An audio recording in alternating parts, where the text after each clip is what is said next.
Good morning, Shabbat Shalom, and welcome to United Israel World Union. This is our Sabbath morning scripture study coming to you live from St. Francisville, Louisiana. Thank you so very much for joining us today. We are still in our study. We're on a quest regarding the historicity of Moses. Honest to Moses. This is class number 16. At the end of today's class, this is how I keep you. I'm going to give an announcement of something that's coming next. And so you have to stick around or go find something to do and come back in about an hour and 10 minutes and you'll hear about something that I'm excited about, because honestly, tracking down the historical Moses, or this quest for the historical Moses, is really my life's work. And I think many of you would raise your hand and sign up for the same life's work. And so just about anything that I teach is probably going to be focused in some way on this subject material. So in effect, I could be doing the Honest to Moses series for, 100 years. So anyway, we're going to talk about that at the end of the class. But I wanted to go through. I've got some material that I want to cover today that I think is important in regards to the past 15 or so classes. I believe, as I've explained over the last couple of classes at least, that Moses introduced the children of Israel to Jehovah. And by that I mean the name Jehovah. It's Moses who introduces the children of Israel to that name, and also, in somewhat the same statement from another angle, I could also say that it's through the Moses story that the entire world then and now has come to know the name Jehovah as the God of the children of Israel. Now, if we take the Pentateuch for what it says, God, and I'm using air quotes because that is an English word that typically represents one of at least three Hebrew words, but God, deity in a generic sense, when the Pentateuch talks about God, the God that we know of the Bible was not known by the name Jehovah prior to the time of Moses. We covered this fairly extensively last week by taking a careful look at the passages, relevant passages in the book of Exodus, Shemot, Exodus 3, Exodus 6.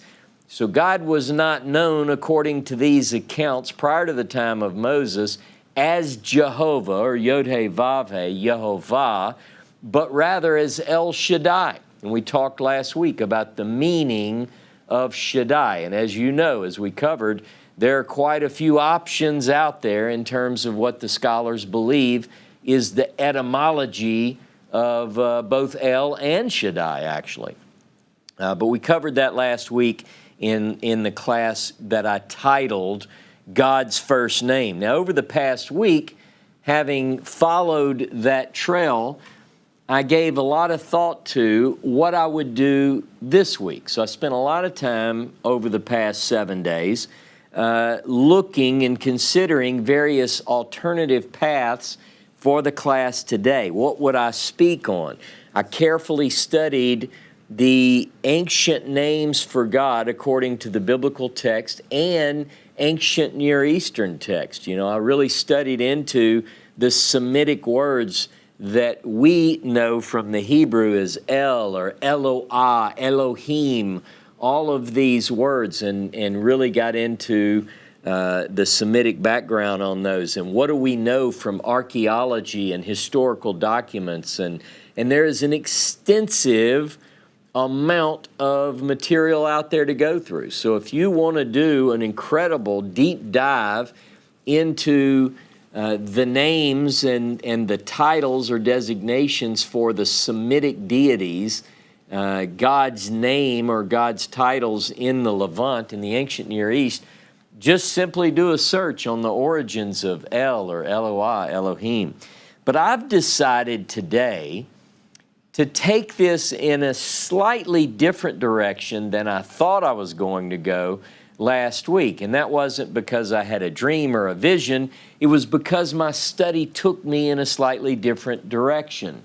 And what I'd like to focus on today is the name of Moses is God. And maybe it could be better stated, or perhaps better stated if I say it, that I want to take this in the direction to look at the name of the deity who revealed himself to Moses. We're talking about the time of Moses at a place defined as Horeb, or Har Ha-Elohim, the mountain of Elohim. Because regardless of what the deity was known by or as prior to the meeting at the bush, you know, when I talk about the meeting at the bush, I'm referring to Exodus chapter 3. Prior to that meeting, whatever God was known as to his chosen people prior to that meeting at the bush, from this point forward, from Exodus 3 forward, in the biblical narrative, this deity would be known and is known by the Tetragrammaton, by the 4 letters, Yod He, Vav He. As Exodus 3 puts it, this, he said to Moses, is my name le'olam, typically translated forever. This is my name forever, and this is my memorial unto all generations. So we have a mark in time. We have a line literally in the sand of Horeb, where the deity tells Moses, basically, from this point forward, prior to this point, I wasn't known by the name Yod He Vav He, but from henceforth, this is my memorial unto all generations. And you see how I do that. I grew up on the King James, so I'm translating the root word zakar as memorial. This is my memorial. It's the name whereby I will be remembered unto all generations. Literally in the Hebrew, lador dor, from a generation of a generation. According to the biblical text, the revelation of this name does not change the speaker. Okay, let me make sure I communicate that clearly. When this deity says, Ehyeh asher ehyeh, I will be that I will be, tell them, Ehyeh sent me to you. My name is Jehovah. From that point forward, that God is known by that name. But we get clear indication, without any ambiguity, that that same speaker who declares himself, I will be whatever I will be, the same one who says my name Shem, my name is Yod He Vav He, is the same God who spoke prior and identified himself or was referred to by others as El, Eloah, Elohim. And when I say El, this God who was referred to by these terms, El has a lot of descriptors attached to it.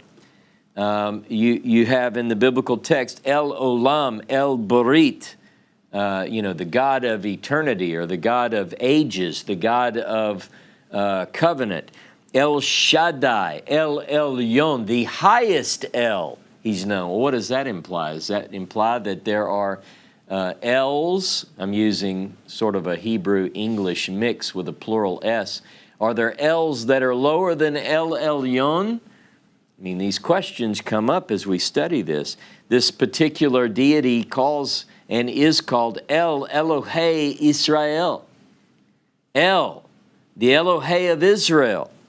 And what does all this mean? What does the term El mean? All of these questions are things that I looked into this week, but I elected to go for this class with a focus on after the bush. After the bush, the name whereby God becomes known throughout the rest of biblical history. This name becomes such an important part of who this deity is, or this way of describing this God, because what does name really mean? But this description, Yod-Heh-Vav-Heh, is so much a part of who this deity is that later scribes would go back in and update the text to reflect. Like it would talk about an El Shaddai, the context it would be El Shaddai talking with the patriarchs, but the scribe or the narrator or the final redactor would put into the text, and the Lord, Yod-Heh-Vav-Heh, appeared unto Avram and said, or unto Abraham as the case may be, and said, Ani El Shaddai. Well, which is it? Is it Jehovah appearing or is it El Shaddai? Because it says El Shaddai, I am El Shaddai. Well, the point is that the original story is that this deity appeared unto Moses or unto Abraham or whoever the case might be. In this story, it's Abraham, and he says, Ani El Shaddai. And then the later redactor would go in and say, yeah, that was Jehovah speaking. And I believe it was. So my point is that regardless of how this deity is addressed or referred to, the biblical text wants us to understand there's no change in speaker. He simply now is known by a different name. In fact, what we have is you have the term Elohim, which is the most common way of describing deity in the Bible, apart from Yod-Heh-Vav-Heh, apart from the divine name, as we call it. And it appears over and over in the text, but we get clearly in the biblical text this phrase that occurs time and again, Yehovah hu ha-Elohim. Jehovah, he is the Elohim. So that somebody doesn't say, well, you know, the Elohim, when it talks about Elohim, that's a different God.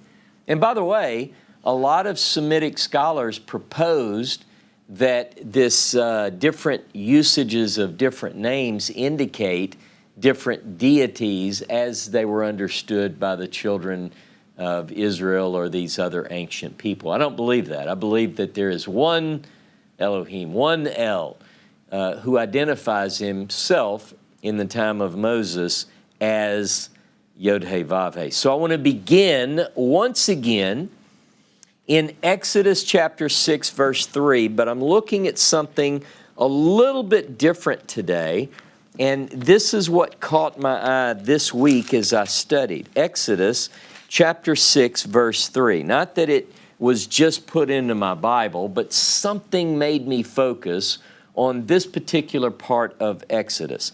Exodus 6, 3. Actually, let's start in 6:2. God spoke to Moses and said to him, I am Yod-Heh-Vav-Heh. I appeared to Abraham, Isaac, and Jacob as El Shaddai, but I did not make myself known to them by my name, Yod-Heh-Vav-Heh. All right. Va'erai el Abraham, el Yitzhak, ve'el Yaakov, ba'el Shaddai, v'ushmi Yehovah lo nodati lachem. The last part of that says, but by my name, Yehovah, no, I was known to them. Or we would straighten that out syntactically in English and say, but by my name, Jehovah, I wasn't known to them. Now, that's pretty straightforward. Now, you would be surprised. Maybe you wouldn't, but I wasn't. But you might be surprised at how many ways people seek to interpret those very clearly stated words. By my name, Jehovah, I was not known to them. So this is not suggesting that the one speaking in Exodus chapter 6 was not known to Abraham, Isaac, and Jacob. It is not saying, he doesn't say, I was not known to Abraham, to Isaac, and to Jacob. You follow? What he says is, I wasn't known by the name Jehovah. So he's saying, oh yeah, they knew me and knew me well. We have plenty of text which indicate this. There's no question about it. In fact, he is called, Abraham is called the friend or the beloved of God, of Yod-Heh-Vav-Heh. We have several passages that say that. Isaiah 41:8, 2 Chronicles chapter 20 and verse 7. Even the New Testament book of James talks about Abraham as the friend of God. Abraham knew God, and it was because of his relationship with the deity which called him out of Ur of the Chaldees, and his faithfulness to the words that he received and the charge that he received from that deity, that everything else in the biblical text follows. But he did not know the deity that spoke to him as Jehovah. And so Israel was introduced to the El of the fathers by a memorial name, to use a little bit of King James there, that was not known prior to the time of Moses. He even adds, Moses even following this encounter at the bush and his subsequent journeys and so forth, when he gets back and the Exodus, as we say, is fully underway, he even uses an element of this newly revealed name to change the name of his assistant from Hoshea to Yehoshua. Numbers chapter 13, verse 8. Numbers chapter 13, verse 16. We covered this in a previous class. But Moses is the first. So once he learns this name, which no one else knew prior to this, and I've covered that part, my reasoning for saying it that boldly in the previous classes, he then takes the name that he has learned and he adds a theophoric element to the name Hoshea, which is a portion of the divine name Jehovah, to Joshua's name, to Hoshea's name, making it Yehoshua. And by the way, this is the only example in the Pentateuch, in the 5 books, of a theophoric element containing the name Yod-Heh-Vav-Heh, and it's in the time of Moses. So what does that tell us? It tells us that the Bible is right. That when Exodus chapter 6, verse 2 and 3 tells us the name wasn't known prior, that's supported by a study of names of people and places. Because you might say, no, I think it's known before that. Well, if it was known, we would suspect, or we would probably find, no doubt we would find, evidence of that name in place names and people names. But this is the only such name that employs an element of the Tetragrammaton in all of the Pentateuch. Previous people and places mentioned prior to Exodus chapter 6, verse 2 and 3, there are names of people and places with theophoric elements in it. You know, a portion of the divine name or title. So what you have is you have like Israel. That's a pretty big name in the Pentateuch, right? And in the Hebrew Bible. Israel's pretty important. But this person is named Israel, with El being the theophoric element. It's not Israhova or anything like that, combining a portion of the divine Tetragrammaton, but it is the way God was known at that time, Israel. What about Ishmael? God hears, Ishmael. What about places such as Beit El? We have Beit El is very much a part of the patriarchal narratives, and it goes into the rest of the Hebrew Bible as well. But the God of that place is called El Beit El. The El of Beit El, the El of the house of El. No mention of the divine name in the name.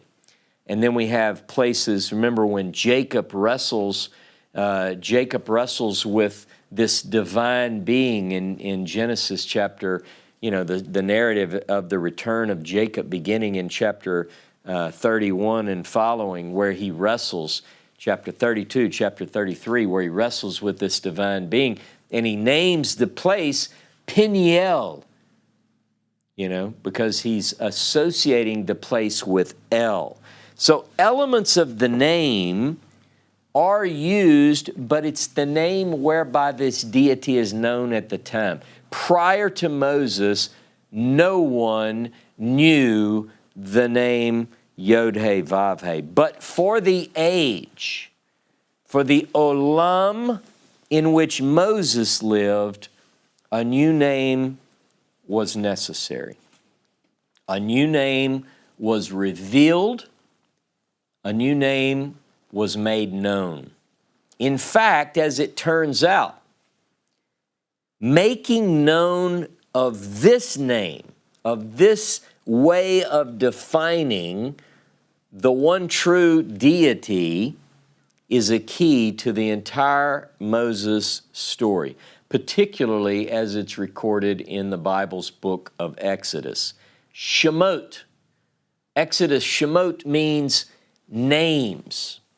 So yes, Exodus does tell the story of the departure from Egypt. By the way, the English Exodus comes from the Greek exodos, which means the departure, and it is the story of the children of Israel departing from Egypt on their way to the Promised Land. But it also, the Hebrew name of the book is Shemot, which means names. And very important names are conveyed. Remember, it begins, these are the names of the children of Israel, and so forth. And then we have in Exodus 3 and Exodus 6 the revelation of God's name. So Exodus, while it concerns the departure of the children of Israel from Egypt, it also focuses on names. Now, one of the things that I want to make clear and that I want to highlight today is the fact that the Exodus, the departure of the children of Israel from Egypt, is the event that made God's name, newly revealed, known. And it is the event of the Exodus that made Jehovah a household name, if you will. Before the Exodus, before the events of leaving Egypt, did the world really know anything about this God, like on a big scale? It's this event that we still talk about today. Nothing in the history of humanity can compare with this story to which the name Jehovah is attached. Deuteronomy 4 puts it great. In fact, it calls it this great thing, the Exodus and the meeting at Sinai, the miracles and so forth. Ask all the way back to the beginning of time. Has anything like this ever happened? And the answer is no. And by the way, when that was written, the answer was no. And if I read it today, the answer is still no. Nothing like this has ever happened. And it is that event that from the prior to the Exodus, the call, Shalach et ami, from let my people go that they may serve me, until they miraculously take control of the Holy Land, that period of time is the greatest event, a watershed event in human history. It's never before, nothing like it's ever happened up to this point. Okay, now, after what I want to do today is talk about how this event, the biblical writers recognize that this event is the way that God made a name for himself. And years ago I taught a class similar to this, but I found some things that I wanted to present to you today. So after Moses learns the name, and he returns to Egypt, look with me at Exodus 5. Exodus 5 and verse 1. Afterward, again, today I'm reading from the JPS. I always add to that qualifying statement, I'm reading from the JPS. I don't particularly like the translation so much, but when I need the Hebrew, I can go to the Hebrew. Afterward, verse 1, Moses and Aaron went and said to Pharaoh, "Thus says Jehovah, the God of Israel, let my people go that they may celebrate a festival to me in the wilderness." But Pharaoh said, "Who is Jehovah, that I should heed him and let Israel go? I do not know Jehovah, nor will I let Israel go." So Pharaoh is basically saying, no, don't know him, never heard of him. Now, if that name were known prior, you would think that Pharaoh would have heard of this name. You might say, I don't know, the Pharaoh, he's not really mixing with the people. Certainly, some of his cabinet would have said, sir, that's the name of the Hebrew God? Because all political leaders have that person who kind of tries to bail them out when they don't know something. So in this case, he says, don't know Jehovah, never heard of Jehovah, and I'm not going to let Israel go. And Moses explains that he ought to, because here's the truth of the matter. By the end of this story, this saga, by the end of this, he's going to know Jehovah. He'll know Jehovah very well, and we're going to know this God. Now, what confuses matters is that this name is later added back into text prior to Exodus 6. It would be better, it would make more sense in many ways had scribes not inserted those names where they weren't originally at. But anyway, so Moses complains later. I want you to look at Exodus 5:23. So he tells Pharaoh, let us go, and Pharaoh says, I don't know God, I don't know Jehovah, I'm not going to let you go. Moses then goes back to God in chapter 5. In verse 23, he tells God, to Jehovah, ever since I came to Pharaoh to speak in your name, the one you told me in Exodus 3 and Exodus 6, he has dealt worse with the people, and still you have not delivered your people. Interesting. He said, I took this name and spoke in the name, and we're still not free. Now look with me. I want you to follow along. Let's go to Exodus chapter 9. Exodus chapter 9, beginning in verse 13. And 9:13, Jehovah said to Moses, early in the morning present yourself to Pharaoh and say to him, thus says Jehovah, the God of the Hebrews, Shalaketami, let my people go, or send my people forth to worship me, for this time I will send all my plagues upon your person and your courtiers and your people, in order that you may know that there is none like me in all the world. I could have stretched forth my hand and stricken you and your people with pestilence, and you would have been effaced from the earth. Nevertheless, I've spared you for this purpose, in order to show you my power, and in order that my fame may resound throughout the world. Now, where it says my fame, in Hebrew it says my name. And you could say, well, name is associated with fame. A person is known for their name and therefore, but the Hebrew does say name. What he's ultimately saying is that the very purpose that Pharaoh exists in this story is so that God's name will be recounted throughout the world and across all time. It's because of his name that he's going to do what he's going to do. Now let's Let me tell you how David put it. Go with me to 2 Samuel, chapter 7, 2 Samuel 7. David puts it this way. And let's look at verse 22. David says, "You are great indeed, O Lord God." He's talking to Jehovah. "There is none like you, and there is no other God but you, as we have always heard. And who is like your people Israel, a unique nation on earth, whom God went and redeemed as his people, winning renown for himself, and doing great and marvelous deeds for them, and for your land, driving out nations and their gods before your people, whom you redeemed for yourself from Egypt. You have established your people as your people Israel as your very own people, and you, O Lord, have become their God." All right, I've got to get another translation.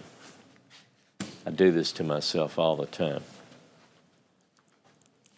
In fact, let me open up the biblical text here on the Hebrew. In Samuel, 2 Samuel 7. And I wanted to do this because sometimes this translation is off far enough.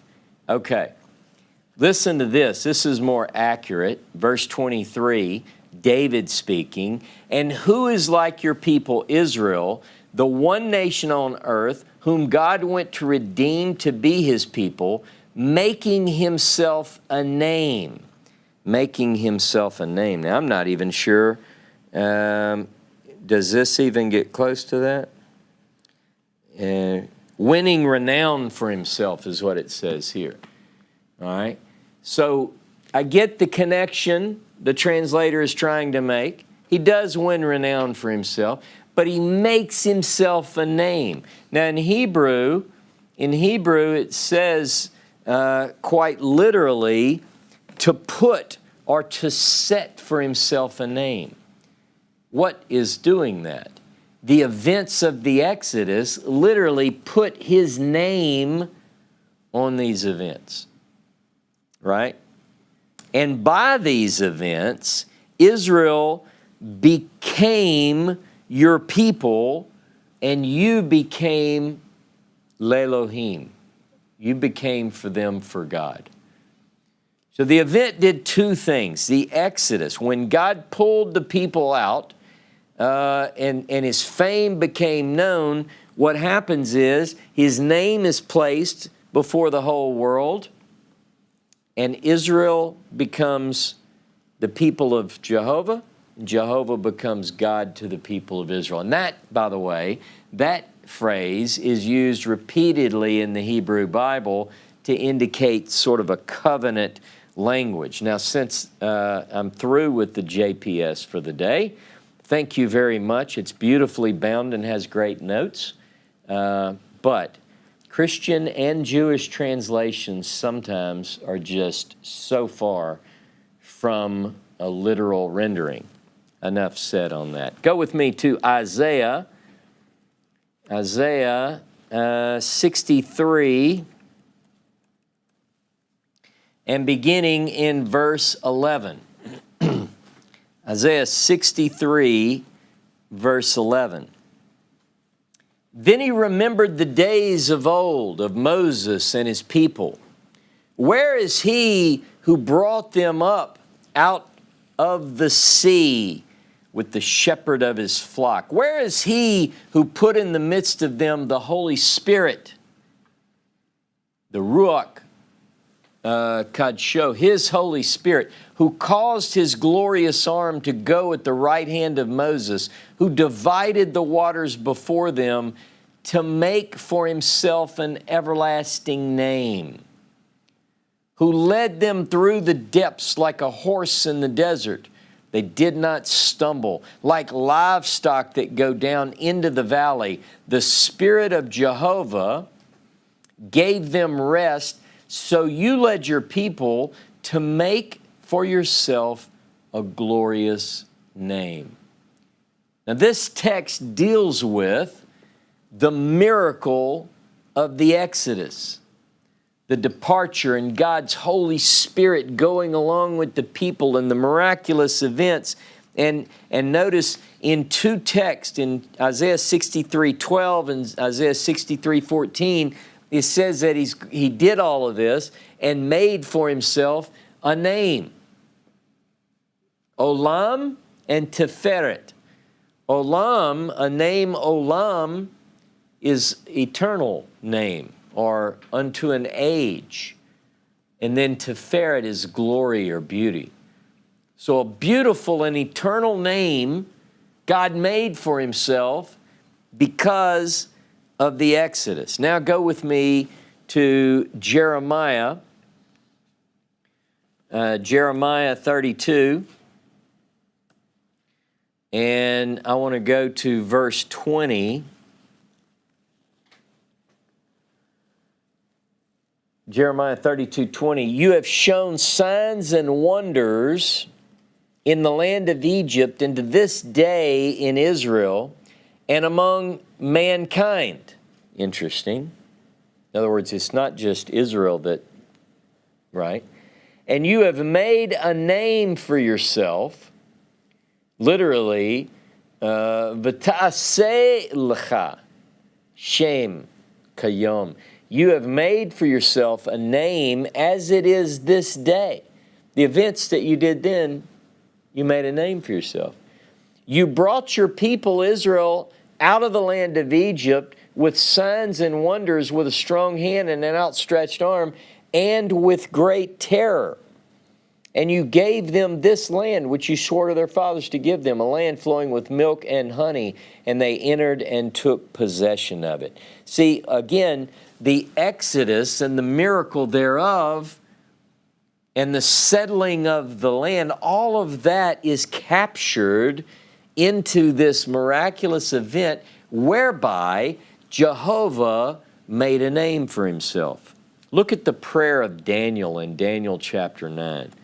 Daniel 9, and let's look at verse 9. Daniel 9:9.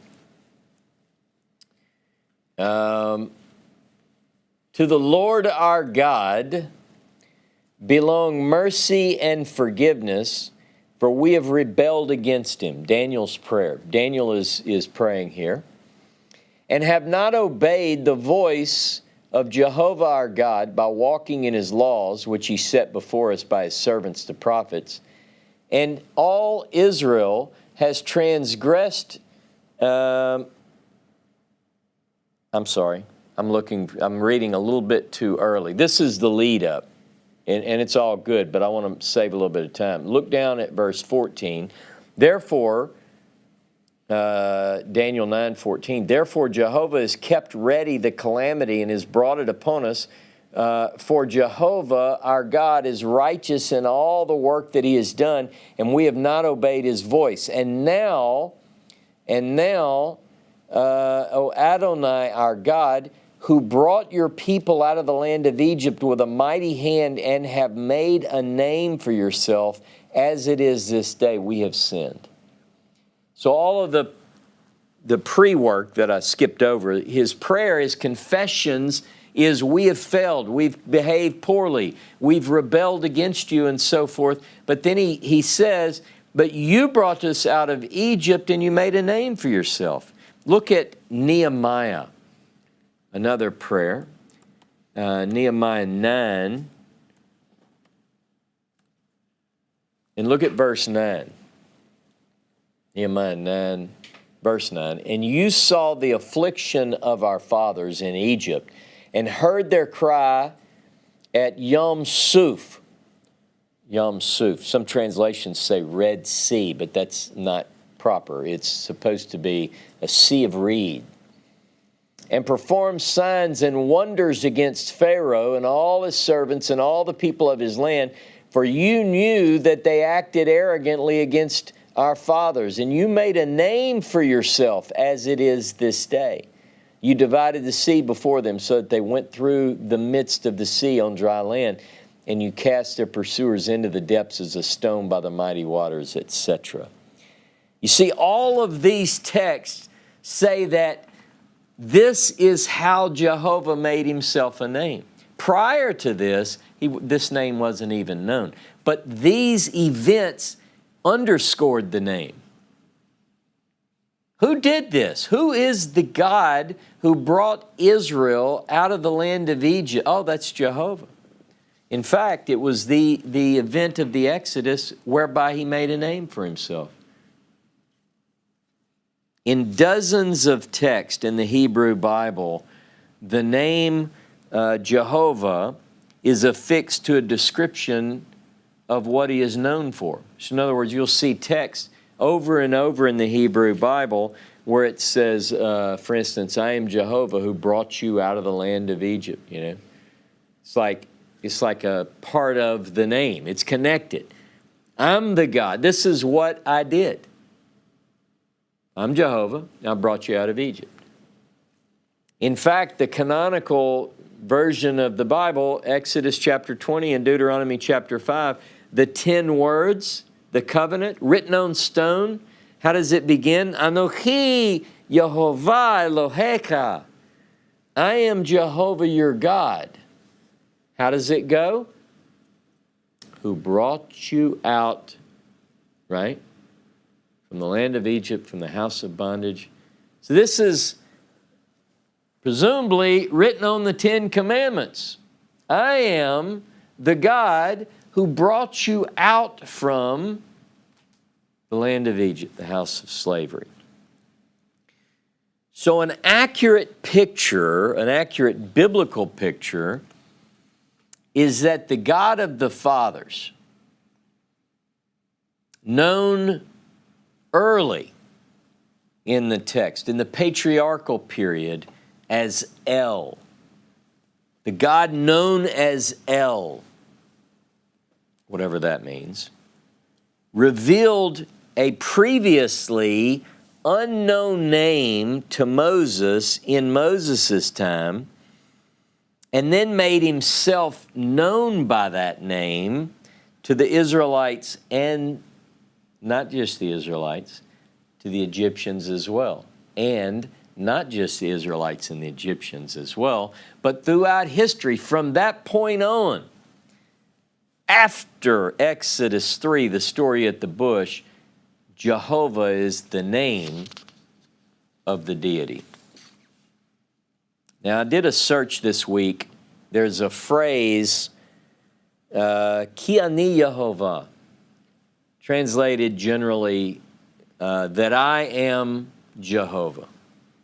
That I am Jehovah. Could be, sometimes it means because I am Jehovah. Typically in Leviticus and Numbers, it seems like that would be a better translation. But the Hebrew phrase, Ki ani Yehovah, that I am Jehovah, occurs 107 times in Scripture. We're not going to go through all of them this morning. Breathe deeply, relax. But I was curious, this is a statement where the deity is saying that I am Jehovah. And I wanted to look at how many times does it say that you may know that I am Jehovah? Because I've just established that the name Jehovah is known because of the Exodus. So I wanted to see if there's a connection between knowing God and knowing the events of the Exodus. So I put the phrase, I have good software, Accordance Bible software, and I said, let me find every phrase in the Bible that says know in any form of that verb, yada, know, and that I am Jehovah. I just want to look at that. Why do I want to look at that? Because I want to look at that. And when I did, and when I added the word know, the verb in any form, it dropped from 107 to 72. And we're not going to go through all 72, but I'm going to go through enough that you notice something. In the Pentateuch, knowing and Ki Ani Yehovah occurs 7 times in the Pentateuch. That you might know, that they might know that I am Jehovah. 7 times. 6 times are in Exodus and 1 time is in Deuteronomy. We're going to go through those. Look, I started to grab that JPS. Let's go Exodus chapter 6. I think I'm going to put it in a box. Exodus chapter 6 and verse 2. Now, this is a passage we've worked in very closely for a couple of weeks now, but watch this. And God spoke to Moses and said to him, I am Jehovah. I appeared to Abraham, to Isaac, and to Jacob by the name God or El Shaddai, but by my name Jehovah. Jehovah was not known to them, and I have also established my covenant with them to give them the land of Canaan, the land of their sojournings in which they sojourned. And I have also heard the groaning of the children of Israel, kept in bondage by Egypt, or Mitzrayim.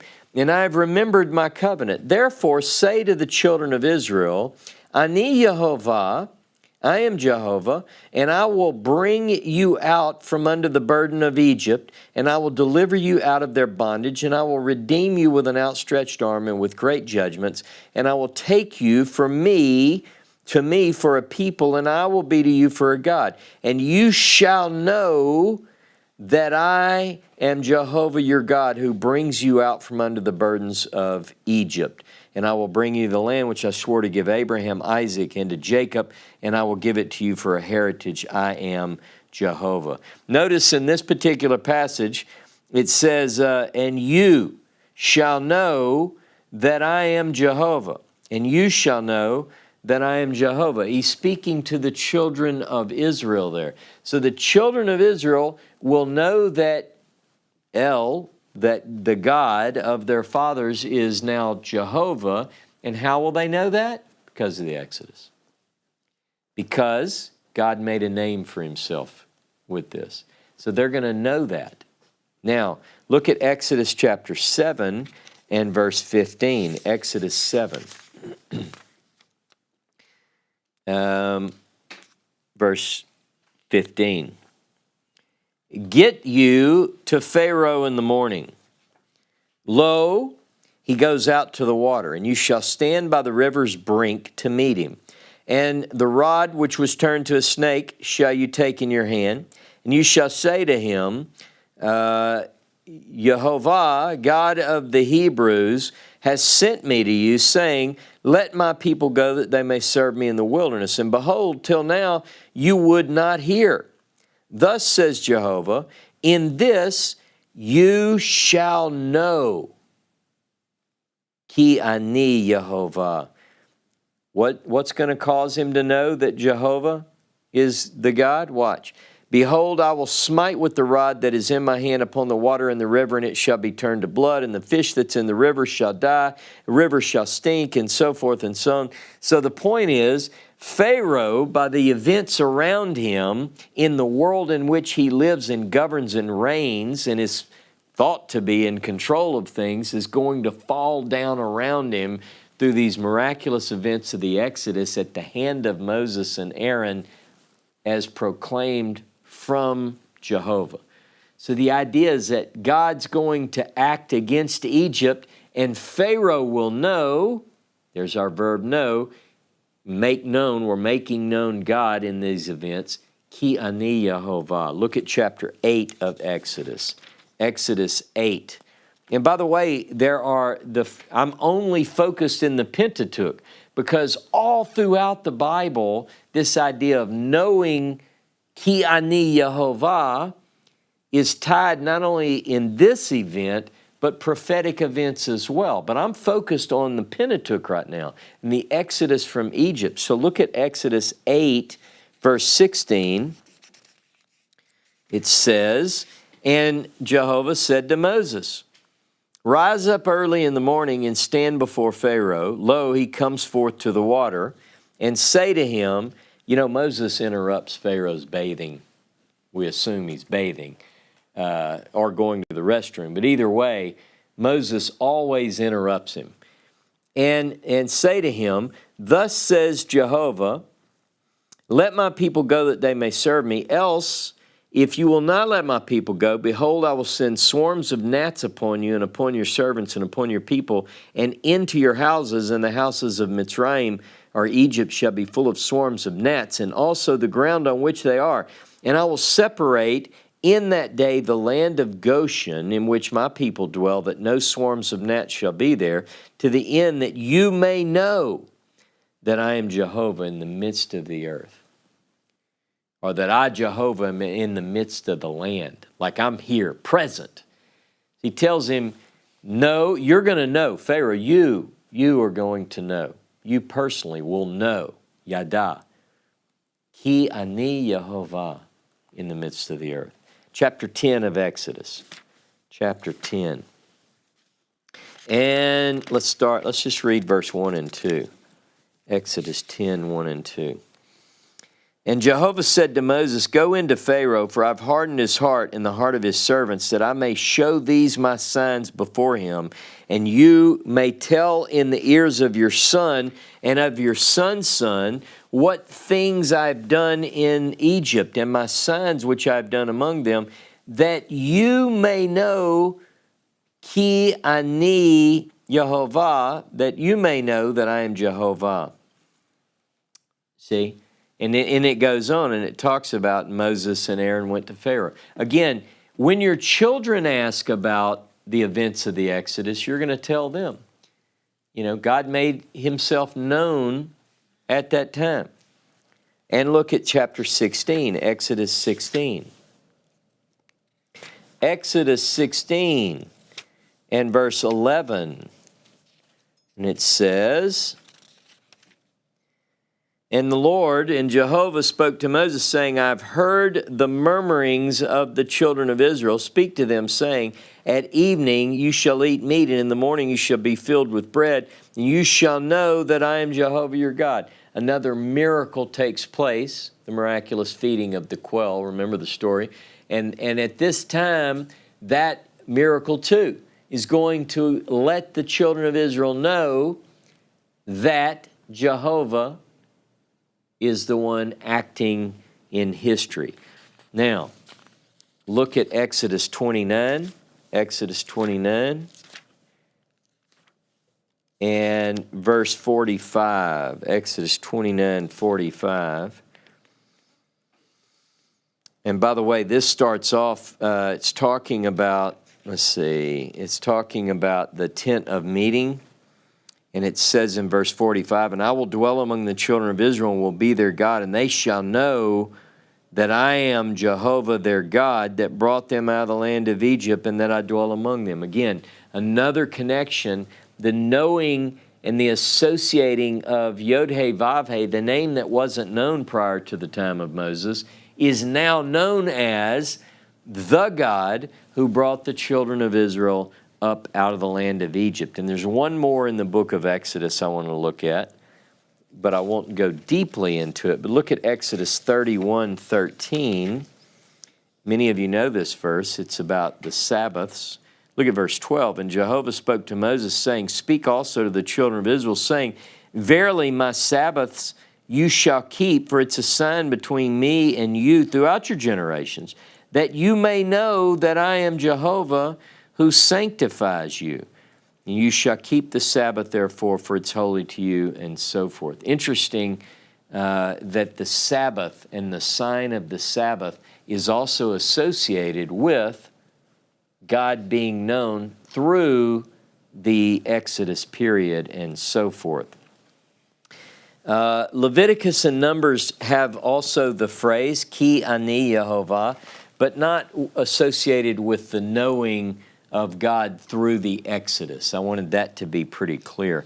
Deuteronomy is the only other one that contains the knowing of Jehovah through the Exodus. Look at Deuteronomy 29, just so you have this in your text, in your notes. Deuteronomy 29 and verse 4. And I have led you 40 years in the wilderness. Your clothes are not worn old upon you. Your shoe is not worn out upon your feet or your foot. You've not eaten bread, neither have you drunk wine or strong drink, that you might know that I am Jehovah your God. Again, it's the miracles of the desert experience in the Exodus that underscores you're going to know that I'm Jehovah because of these things. Now, prior to Moses and his time, God was indeed known, but not by the name Jehovah. This name was revealed to Moses in the context of the Exodus, and through the Exodus, El Shaddai, El Olam, El Barit, El Elohei Yisrael, El, Eloi, Elohim, El, the ancient El, becomes known as Yod-Heh Vav-Heh. So much so that whenever people talk about this God, who is this God? Who is this Yod-Heh Vav-Heh? Who is Jehovah?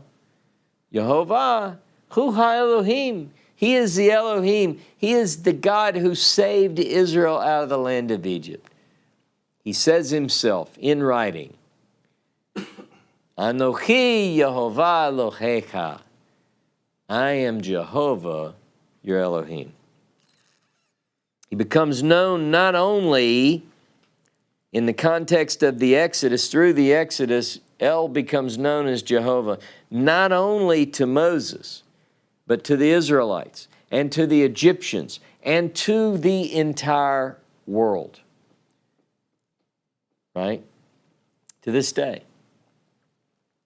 All the biblical writers seem to know that the Exodus was used to make a name for Jehovah.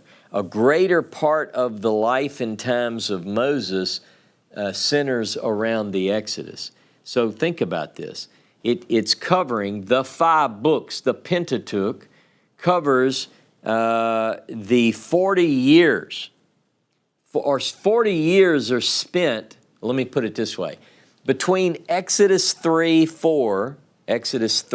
and chapter 4, that right around there, through Deuteronomy, the end of Deuteronomy, all of that covers 40 years. I mean, think about that.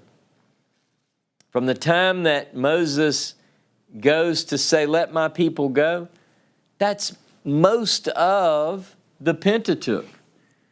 Now, what we've been focusing on the last quite a few months, actually, is can we determine what within the Pentateuch fits within that time frame?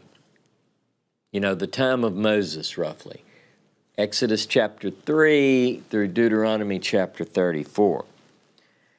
Our Pentateuch remains, or we should say, how much of, let me ask it as a question, how much of our Pentateuch remains unexplored with a careful eye? Have we truly looked at, from Genesis 1 through Deuteronomy 34:12, have we looked at it really closely? How much of it requires a new look? I mean, I'm reminded of Psalm 119:18. My teacher, Yokanani, Johnny Powell, used to always say, Gal enai va'avita niflaut mitoratecha. Open my eyes, and I will look for wonderful things from your Torah. I say that we begin at the beginning and do just that in a new series beginning in concert with the Jewish calendar. Now, many of you, all of you who are listening to me now, with the exception of a couple that I mailed this week, should have one of these calendars. If you don't, it's not my fault. You email me and I will send you one. And it doesn't cost you anything. But this calendar has every Torah reading written, like you look at the date and you say, oh, it's September, it's October the 2nd, that's Bereshit, that's Genesis 1:1 through, it gives you the Torah reading and the prophet reading. So you could get one of these in time for October 2nd. If you don't have one, you email me. Other people have kindly donated to cover the cost of this, and people can still do that, but you don't have to. We'll send it to you. But what if we started October the 2nd and we did the Torah readings every week? Now, this is a little bit different, I think, than anyone else is doing, maybe in the world. A lot of people follow the weekly Torah portions, but with the careful look that we've gone through over the past year or so, we're going to now apply that. We're going to look at, we're going to consider academically, what have some of the academic approaches to these texts been? What can we discern from the text? Being honest, really being honest to Moses. So I propose, now next week, I want to kick off with an introduction, so to speak. Sort of a, kind of a, here's what we're going to do in a new series called A New Look at the Pentateuch. And then, the first in the series, I have a very big surprise for you. The first one, Bereshit, straight out of the gate, we have a special guest. Dr. James Tabor knows a little bit about Genesis. He's even got his own translation of Genesis, and you could get that too, in fact, by the time of October 2nd. But Dr. Tabor has agreed to kick us off on October the 2nd. He'll be teaching Torah portion Bereshit.